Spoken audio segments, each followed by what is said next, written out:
She Yes, says we can see you. Hey, Patricia, how are you? You want to share your video and ask a question? We could start right away, actually. She's shy. She's shy. Okay, I'll get going. I'll get going with actually the questions that I wanted to ask you in the panel, and I couldn't really go there. We talked about very quickly.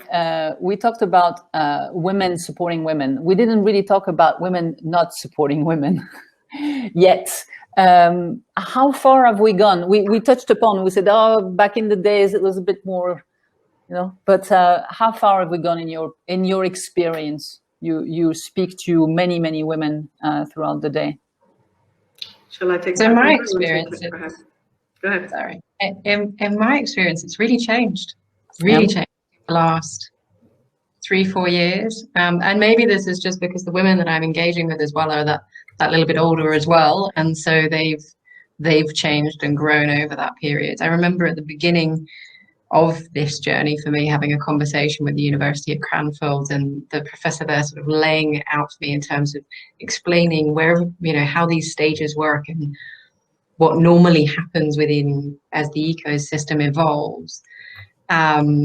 Because I felt very frustrated and couldn't understand why women wouldn't help each other and why some of the women I was approaching didn't wish to necessarily support. And at that point in time, they said to me, you're just at a different part of the journey. You're just further ahead.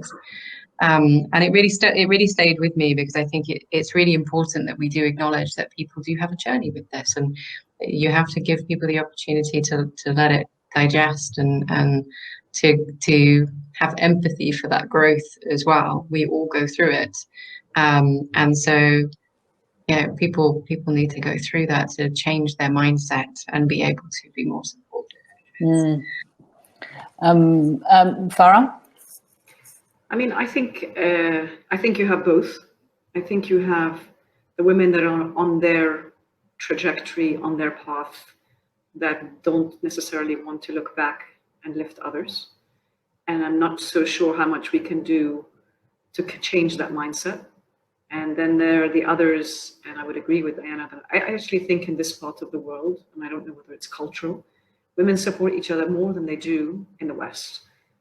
And so whenever I've worked in international offices, I find here there's much more support. And again, I don't know if that's cultural.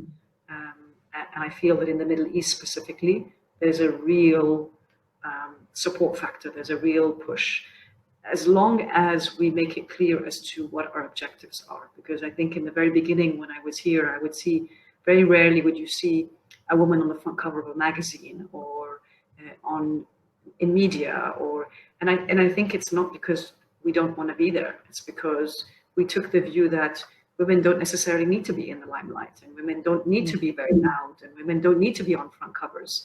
And I was told very quickly, but if you don't do that, nobody sees you, and then nobody knows they can get there. So that's when I started realizing there needs to be this connection to role models, because the next generation and the new kind of leaders and aspiring leaders need to see there's somebody that looks like them and lives that life and has children, that they can aspire to live that life. If they only see men at the helm, they can't necessarily relate, and then they leave. Yeah, obviously. I see people are starting to join, so I want to give some house rules to everyone. How does that work? So we have now about 20 minutes, and the way it works is anybody can ask any question, as long as it's obviously polite and respectful. We ask you to ask one question at a time, not to make comments, but one question, a real question. And if you want to be called on stage, you have a little yellow button saying share your video and audio, and I will bring you on stage to ask the question. So ask on the side. And right now, Mohammed has asked for either Farah or Diana or both, how do you manage family and work? A very, very good support structure. Well, your boy almost yeah, he nearly joined us in the last session. So that's how you manage. He did, bless him. He tried to. I think it's all about putting that support structure in, and that's the same for men or women. It's a balancing act. There is no such thing as balance, and I think you should really think about it and pick very wisely in the very beginning. So I'm very fortunate that I have extended family that lives with us as well, which means that my little boy has his grandmother as well. And yeah, it's about just being intentional, I think. Yeah, I mean, I think equality starts at home. So in this COVID world, I think kind of rejigging the way we operate and hoping that we don't lose women out of the corporate world. It's really understanding that at home this has to work with some kind of prioritization as to who's doing schoolwork, who's doing things around the house. I found that in COVID, because I was at home, everybody came to me, even though I was never involved in these decisions. All of a sudden the gardener shows up and I have to be asked a question. I was like, I'm not here, I'm working. But no, because I'm accessible, people would just walk in and out of the room and say, I need this, I need that. But I'm not here, I'm working. And so, the dynamics in the COVID world have changed. But yeah, I would agree. There's no such thing as balance. It's prioritization. One day, you have to work on a project and you need to be focused and you need those couple of hours to be focused. The next day, you may have an emergency at home and then you need to be focused somewhere else. And it's just making sure that you, as Diana says, have an infrastructure, you're disciplined, and that the people around you also understand what your priorities are. I mean, my children have been very, very good at asking me for what they want. They call me, Mama, how was your day? How are you feeling? Was it a good day? Do you have any major meetings coming up? Do you have any calls coming up? Before they ask me what they want. And they're 19 and 16, so they have figured out how to get what they want. Wow, that's good training for, especially afterwards for their family life as well, right? I'm taking notes. Yes, definitely. But setting expectation at home is, and you said making that decision early on. I don't know who said it, but I thought it was a very, very, very good comment. The biggest professional move that woman had made was to choose the right husband, who would support her career as much as she would support his career. Nadine asks, most of board members are preferred to come from previous C-level positions in multinational companies. What about candidates like me, who had multiple positions at both private and public sector and was a trailblazer in a way in sustainability and cities? So what's the question? She wants to get onto a board? She wants, exactly, yes. I would assume. Well, I guess Aurora 50 is your place right now, because every UAE publicly listed company needs to have a woman on the board. They do indeed. I think it's also important to know that there are more boards than just listed boards. And ultimately, what you're looking to do is to work out where you can add value to an organization.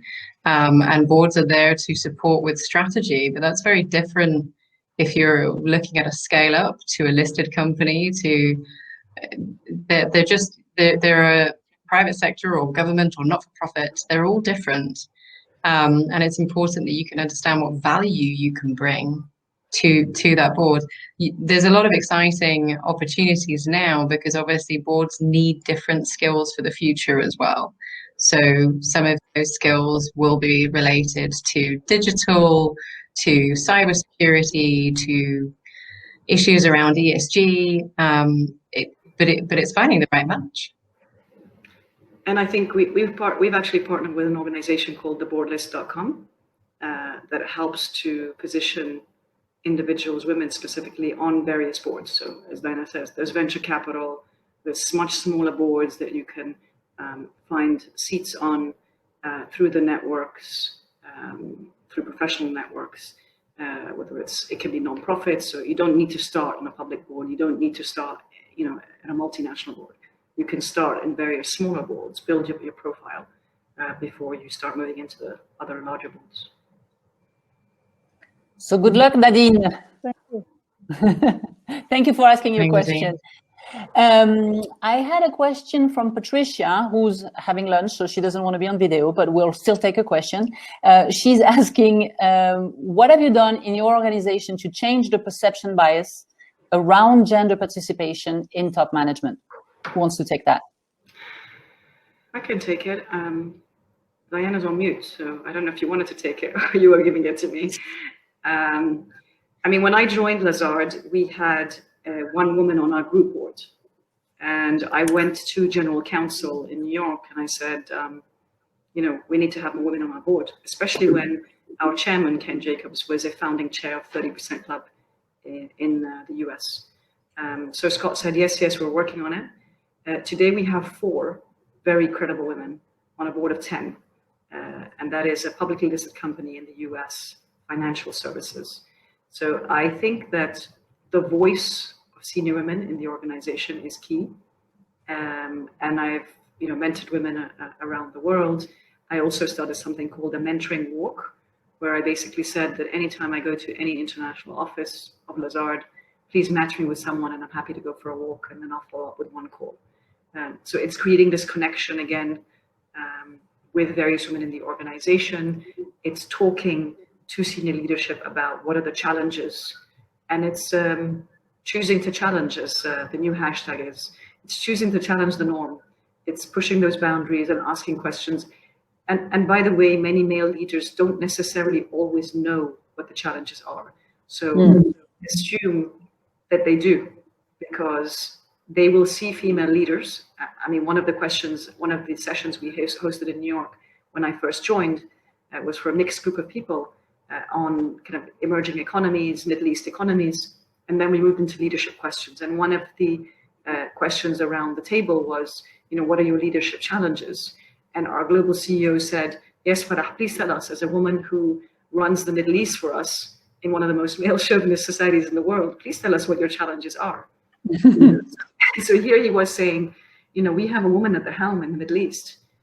You know, how many more challenges can you have? So he didn't necessarily see what challenges other women were facing. So I think that throughout my career, I've been so supported by men, and I think Diana touched on it. Many of us have grown up in an industry or, you know, in a family where we're surrounded by men, and I've always been supported by male leaders. So I didn't always see what the problem was. And I think it's that awareness in the conversation that helps us to see what the issues are. I see. Thank you. Julie, you have a question. I bring you on stage. Hi, everyone. Hi, Julie. So I'm in Dubai. I'm French, but in Dubai for the last 10 years. I had a couple of mentors during my career, including in the corporate world, and now that I'm an entrepreneur, I was part, for example, of the EY Winning Woman class, and I had people supporting me, and I always find it extremely relevant. But now that I'm reaching another level in terms of management or responsibilities or geographies and so on, I'm wondering, how do you connect with relevant mentors? And how do you make sure that the person helps you to go to the next level or understand your concerns and so on? You can go to reachmentoring.org. So Reach matches women of different levels in the corporate world specifically. Diana, I think you also have a mentoring program. So we have a mentoring program for women who are getting board experience as part of the initiative Pathway 20.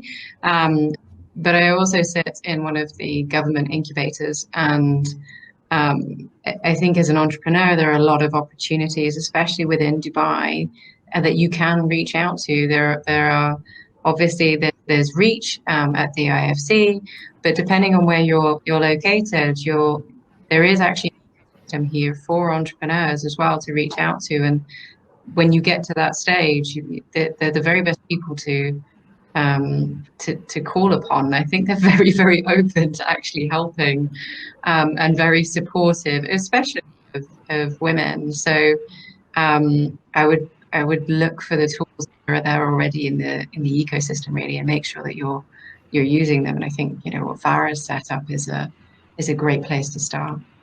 You have also have Elevate as a networking organization that you could probably connect to. And Sophie knows Elevate. There's More Equity, which is more often than not in Abu Dhabi, but that's all.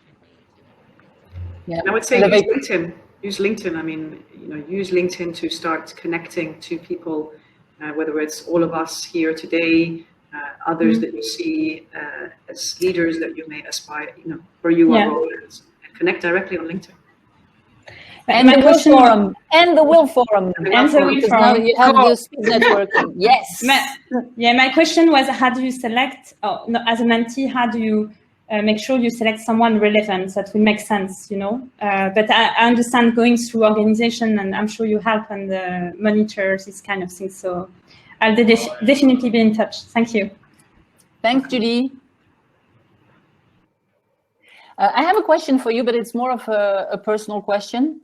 You kind of touched upon it. You said you talked about your children. How, as mom, do you try to pass on what you're doing, what you stand for, to your children? Is that to me as in children plural, or is that to Diana as in individual? Well, you have children at a very different stage of life. So I'll start with you, Farah.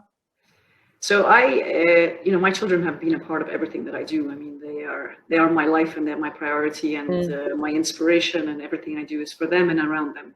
So they see me in and out of the workspace. They see, before COVID, I was on a plane almost every week. They learned to be very resilient. There was a time when I would do homework on BlackBerry at 3 a.m. in the States, just to make sure that we finished homeworks. I used to call them every single morning from wherever I was, anywhere in the world, at any time zone, before they went to school, to make sure they were okay, until my son one day said to me, "Mama, why are you calling us at this time?" I said, "Just to check your appearance." "We're okay, stop calling." So, we feel that they need us more than they actually do. And I think that we underestimate their resilience, and them watching us, I think, creates this discipline in themselves. I mean, they start to understand. And I was incredibly surprised last year during COVID when I had a GCSE and an A-level student both finishing. So I had GCSE and A-level COVID years. And, I don't know if you're aware of the UK system and the algorithm that was used. That was a complete mess. I was a complete mess, worrying about my children. My daughter was going to boarding school in the UK, my son was going to university. And they both said to me, "Mom, just chill out, relax, don't worry about it. It's COVID year." And you know what? They had more resilience than me. And I was so proud of them to know that they had this resilience and determination, and nothing was going to stop them. Yeah. Diana, you have small ones, so you can learn, I guess, from Absolutely. I think my mum gave me very, very good advice very early on. She said, when my son was probably about 2 months old, you have 18 years to get him ready to move out. Yeah. And be ready for the world. And it really sunk in with me. And I thought, goodness me, what am I going to do to achieve this? And I really want him to live in a world that is very, very different to what we have now. And so I think I'm certainly somebody who suffers with mum guilt still. But I choose this, and it's very intentional, and there are real blessings along the way as well. Having your little one ring you from school drop up to say, "I heard you on radio," was just joyous. I think you share it with them. I've been very intentional in carving out the space that I will not move, in the same way that I wouldn't move a really important meeting. This is scheduled in. It's the only way that I can ensure that I can maintain the things that are important. I think Farah had the right word. It's prioritizing, to make sure. I think this is the very best way of passing that message on, is for him to actually see me going to work, to be involved in it, to understand as much as he can at such a young age. And I would certainly correct if there were any words or language or things coming from him that didn't agree with. And I think that's really important. And this, we touched on this previously in a call about language and about how important it is to ensure that we're shifting that. That's something that I think you have to do with your children. Yeah, and they will be the pride that they will have looking at you doing your thing and seeing how enjoyable it is will perpetuate in the next generation. We have a last question from Cordelia, and then we are going to have to come to a close. Cordelia, here you are on stage. Hello, ladies. Hello. Nice to see you again, Sophie and Diana. And Farah, I met you at least 15 years ago. So I'm not going to say anything more, otherwise I'll give away my age. But my question, ladies, is... mine, by the way. Yeah. So how does intersectionality and allyship work for or against women who are on their way to the boardroom? And let me explain the context of my question. I started my career in 1983, very Black, very female, very young, which I'm not anymore, and I'm proud of that. However, the conversation continues, and we've realized the discriminatory challenges that Black and Latinos and, different nationalities have faced. And my thought is that, like a young lady called Kimberly Crenshaw, when you mix the gender and the race together, we have to come across a different form of discrimination. So how does that feature on the journey to the boardroom when we're still just trying to get, women in there? So I'm happy to start with that. I actually think this is different in every country, because I think when you look at diversity and inclusion, every country has slightly different challenges. And so to answer it sort of holistically, it would be a case of saying, well, there would be different ways forward. If you look at what's been happening in the States in comparison to the UK to here, I think those stories are quite different. We have different cultural barriers here than you would have in the UK. And so I think that is something that is challenging in different ways. I do feel that the generations that are coming through just don't tolerate it, and that there's so much more expectation of inclusion in the workplace, and that will roll through into the boards as well. There's a very, very clear business incentive for having diversity in those boardrooms. And so I think this is something that is also really, with all of the research, there's really no argument anymore for not having it. But in truth, I think, when it comes to being of color and then being a woman, I don't actually feel qualified to speak on that, because I've not necessarily experienced it myself. I do know what it's like to be discriminated against, but this is something that I wouldn't feel qualified to necessarily comment on in that way, because I haven't come across that myself. We're definitely advocating, obviously, for diversity, and we do that very much from a business perspective, because that is ultimately what is going to drive profitability, and voices like yours need to be heard in that room. Otherwise, you're missing part of the consumer base. You're missing part of, it's an absolute no-brainer. And when it comes to innovation as well, it's the diversity that wins. So I think this is definitely something that it needs challenging, and I think all of us play a role in challenging that. This is where that, when you talk of allyship, I think this is something that the main takeaway for me has been that we all play a role, every single one of us, every single day. And if you allow any form of discrimination, then you're not playing on the right side. Thank you, Diana. I think that I will say that rather than focus on diversity, I think our focus should be inclusion. And I'm kind of beginning to change my dialogue around, let's stop talking about diversity being an objective. Our objective is inclusion. Our objective is to ensure that every individual's voice is included, and therefore you focus on talent rather than, I think, the business case that a lot of people have been focusing on. Because I don't think you can actually measure directly cause. You cannot measure the exact correlation. So it's cause and correlation. You can't measure the exact correlation between how many women sit on a board and how does that impact the bottom line.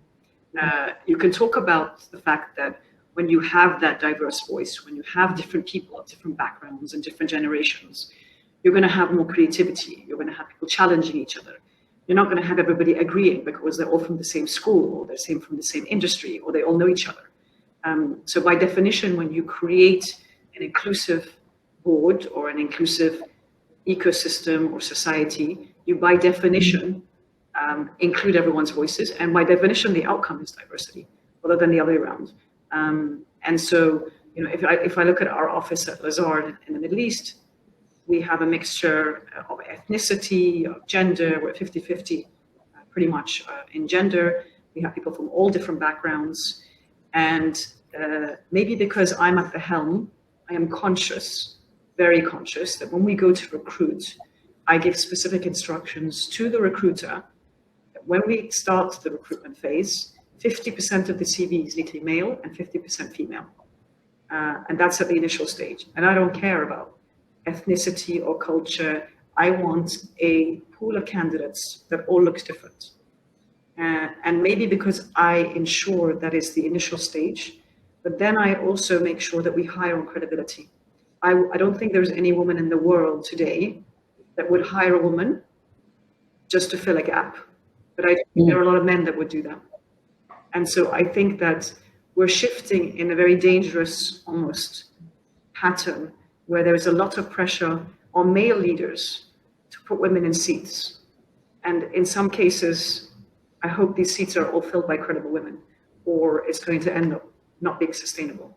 I don't think women actually would do that. I don't know any female leaders that I know that will appoint women that are not credible.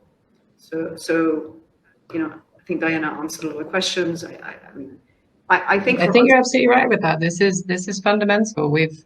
I know myself and you, Farah, have spoken a lot about this, and the fact that we will only really work with those boards or those individuals who actually really get it as well, because you don't want there to be rainbow washing. There's been too much of it, and it's really important that we don't commit within the ecosystem as well. This takes everybody to stand up and to challenge, seeing as that is the word of the day. It's really vital that there is that authenticity in this.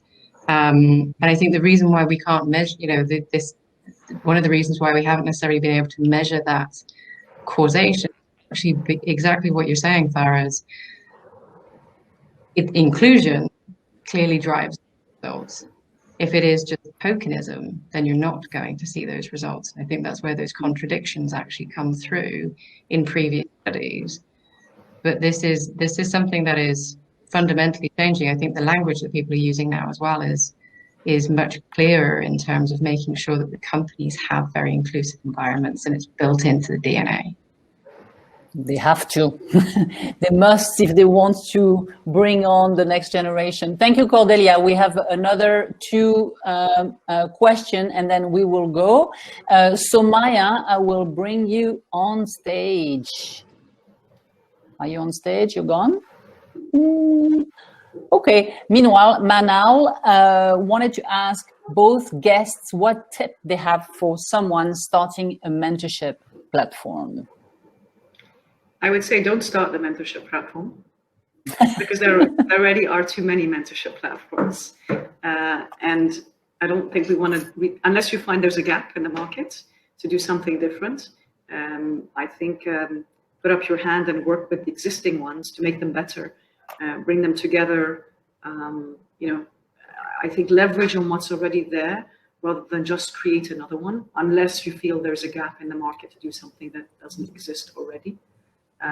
Because I think there are some phenomenal mentorship programs out there.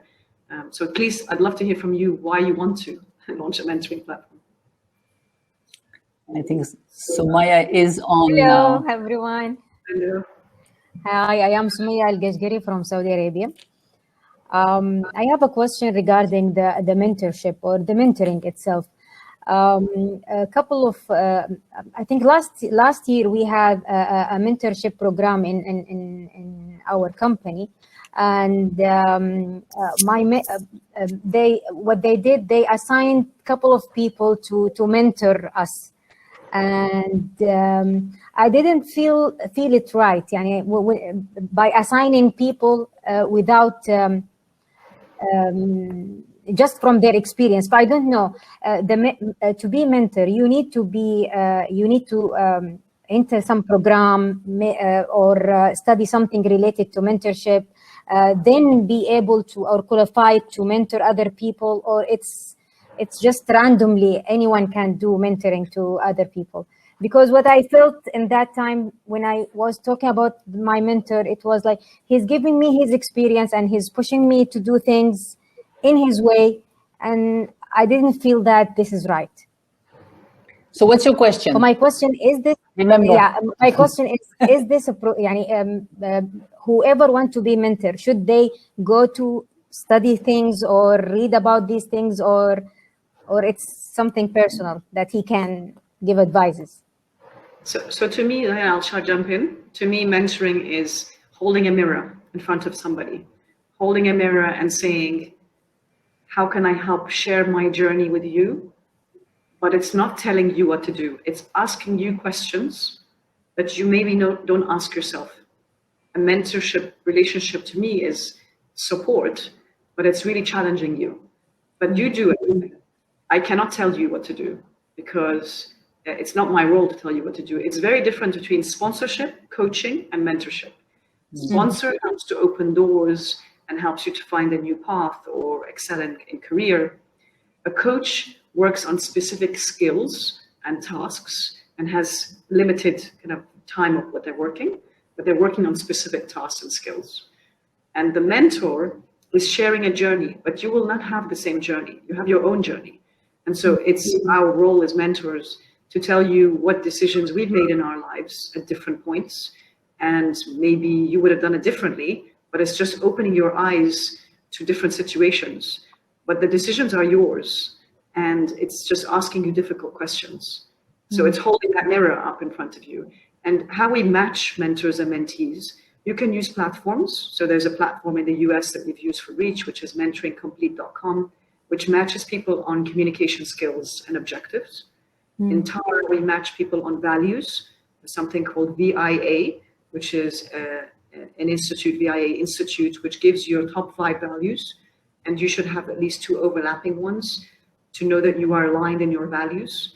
And typically we'd say that between you and the mentor, we would like to think there is probably anywhere from 5 to 10 years of experience so that you can actually see that that person is ahead of you in their career.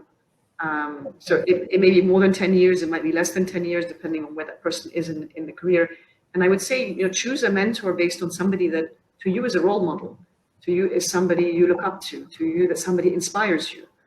And one of the things that we do as part of our mentor matchmaking as well is we run a chemistry session so that you get to actually speak to each other first before agreeing to anything. And I think this is part of it. We are human beings after all, and sometimes you meet people who speak a different language, the language that you're speaking, and it's not going to work, and that's okay. It's important that I think people go into these things with the greatest of intentions, but sometimes it's not a good match.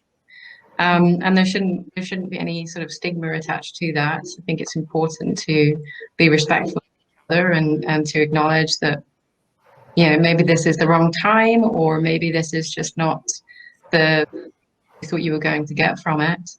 I think this is where, from the mentee's perspective, you have to be very clear on what it is that you're actually asking for and how you help. And if it's things like not knowing what you don't know, then that's very different to if you're looking for specific guidance.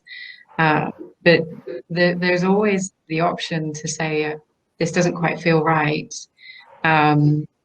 Perhaps there's a better suitor. And this is where I think Farah's point was as well, in terms of saying, mentors often are those people that are a little bit further ahead than you, and you are inspired by them. So it's easier for you to kind of share, this is what you want, and to connect on that basis. But we are human beings, and it should feel right as well. Yeah, of course. Thank you. Thank you, Somaya. Thank you very much, Farah, Diana. It was really a pleasure. We could be keeping you all day, but you got a lot to do. You have a lot of dragons to slay in the corporate world as well. So thank you very much. Have an amazing day. For all of you that have joined us, thank you. Thank you for joining the first session of the WIL Talk. Please register for episode 2. It's going to be an amazing, I know who's coming, I won't tell you, but hey, it's amazing. It's actually on the registration link, you will know. Have an amazing day and see you very, very soon. Thank you, Sophie. Thank you so much, Sophie.